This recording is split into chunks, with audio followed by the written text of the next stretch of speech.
Hey, it's Junkman, VintageRock.com, again on the Rock Legends Cruise 2015. To my left, I got Eric Bloom. To my far left, I got Buck Dharma from Blue Oyster Cult. Gentlemen, how are you? How you guys doing? We're always good, excited to see Blue Oyster Cult on a boat. Nothing wrong with that, right? Yeah. We enjoyed it. Yeah, we're digging the cruise. Cruise is fun. Yeah. Yeah. How always, is this the first boat that you guys have played on? I know you guys have played this before, haven't you? Yeah, this is our second trip on the Rock Legends cruise, and it's a great hang. You know, a lot of our friends that we've known all these years are on the boat, and we get a chance to bring the wives and gals out. You know, it's really good. So it's like, a vacation and a gig at the same time, correct? So, good. Guys touring everywhere, all over the place. We do about 60, 65 shows a year, and here, there, we're playing Santa Fe next week, and then we've got some gigs in far West Coast. Then I think we have a anchor date that might be added on to in Europe in July. So we go everywhere.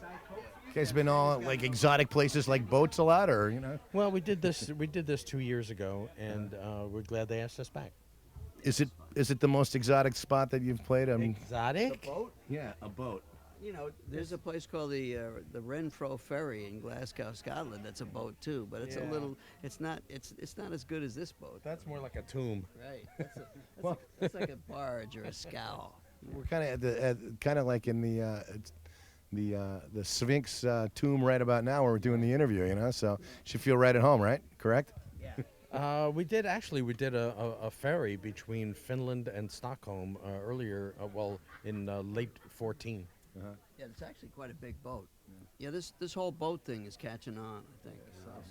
Motorhead does this, Kiss does it. Right. A lot of rock cruises. Yeah, Leonard Skinner does it. A lot of people are doing Big it. metal cruise. They do the 7,000 tons of metal cruise. I heard Yeah, they did that was one. on this ship about a month ago. So it was the same, and it still it survived. I'm surprised because there were 60 bands on it. 60 bands? 60 bands on Wow. on this ship. Was there any room for fans? I don't know. Yeah. I heard there was like 5. Yeah, if you think about 60 bands and their crew, that's a lot of staterooms. I understand a lot of the bands just did it to play and didn't get paid, and there were like five guys to a room, that kind of thing. Really, that yeah, kind of thing. yeah. Now, during your set today, it's just hit after hit after hit after hit. Seeing crowds, young kids, old people alike, just kind of singing along with the songs really got to get to you guys after a while, and just kind of, wow, these people still remember this stuff after time, and just, it's got to thrill you. Today was kind of fun for us to change the arrangements and do some songs we don't normally play. We did an acoustic show, and we had a little bit of prep for it, but it was kind of winging it, and it was kind of a little edge of danger that we weren't sure how anything was really going to come out, and that sort of made it fun for us.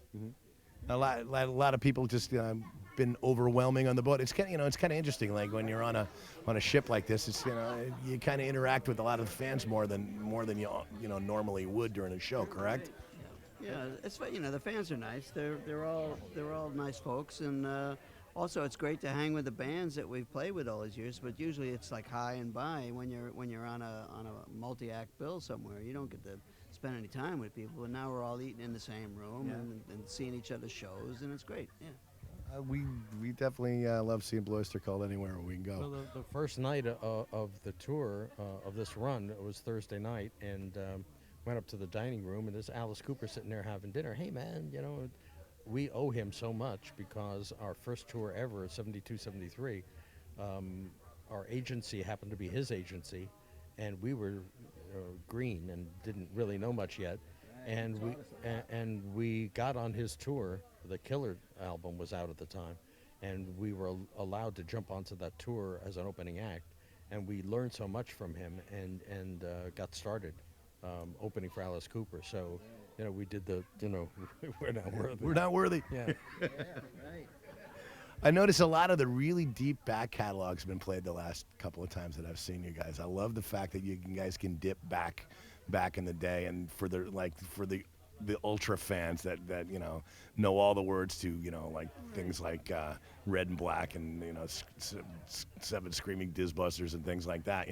They know this stuff. It's awesome to see. Yeah, we reach back and bring some nuggets, for our own amusement and our fans' amusement.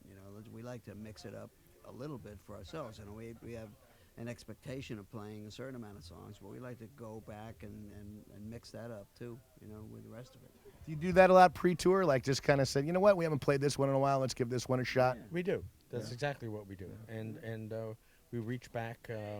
You know, actually, some people who ran our fan club made a Bible of Blue Oyster Cult lyric, and in it, you know, I can leaf through that and say, oh, we haven't played this one in 10 years, so let's dredge that up. And they have the exact date the last time you did it, no doubt, right? There is a website called Hot Rails to Hull, which you could look that up. Hot Rails to Hull. It's a British fan website, and it's a glossary of every BOC date of all time.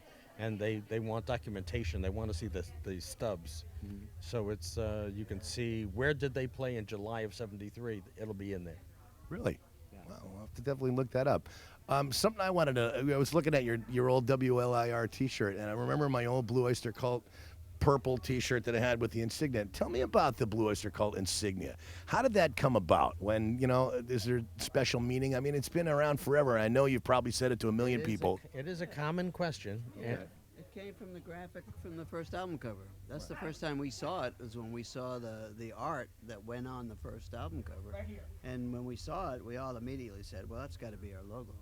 It's gonna be It came from an artist that went to Stony Brook with Sandy Perlman, who produced the first album, and a guy named Bill Golick, who we cannot find. So, Really? Bill, if you're listening, wherever you are, get in touch. We haven't heard from him in decades now. So we hope he's okay wherever he is. But he was a fascinating artist. Went to Stony Brook University. To Stony Brook, and he and Perlman knew him, and we knew him too. And he was this great artist. And we said, you know, how would you like to do the graphic on the first album cover? And he came up with that, and he incorporated the logo, and we adopted it. And he did the second album cover also, the Tyranny album, and then he sort of dropped off the face of the earth, and we don't know where he is.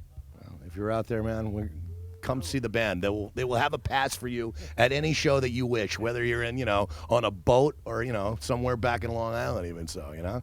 Another thing, too, you know, obviously, I've got to ask you about it. You know, everybody wants to know about the cowbell sketch, you know, from Saturday Night Live. They just celebrated their 40th anniversary. It came up again on the show again. And in the gift bag, they actually, I know we got one around here someplace, but they actually had little cowbells on for the Rock Legends cruise. I'm sure that has something to do with you guys.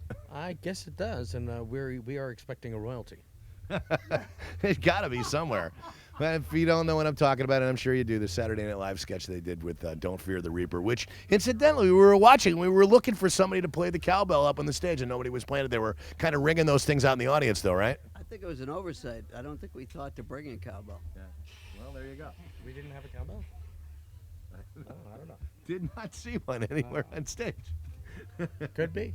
Could be, but nonetheless, that's got to be flattering when you see somebody on a national comedy show doing a parody of you, you know. Yes, and it's been very, very good for Buck Dharma. Yeah, absolutely. It's good. We're just grateful they didn't make, you know, like too severe fun of us. You know, it was kind of nice. You know.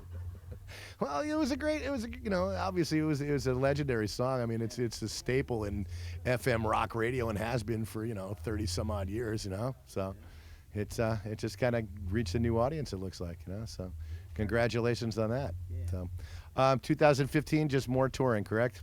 Pretty much. Yeah. Yeah, we're out there. Yep. Any thoughts for new record recording, anything like that? Everybody's always, you know, working on stuff. You never know if any major labels needs to reach us. Get in touch. Great. Well, I appreciate you guys talking with us here at VintageRock.com. Again, I got Eric Bloom. Junkman, we're glad to see you. Yeah. Always good to see you, man. Always good to see you guys. But Eric Bloom, Buck Dharma from Blue Oyster Cult, again rocking the Legend or the Rock Legends Cruise 2015. So, peace out. Follow him. BlueOysterCult.com, correct? Yes. You can always see all our tour dates, BlueOysterCult.com. And I have a very active Facebook page. And all the other guys in the band also are very active in a lot of things. Richie Castellano has riotcast.com, which is a podcast. Buck has pages, Facebook pages, his own pages. We're very active out there in Twitter, cyberspace, etc. Well, again, gentlemen, thanhanks for talking with us here at VintageRock.com. Junk Band, peace out.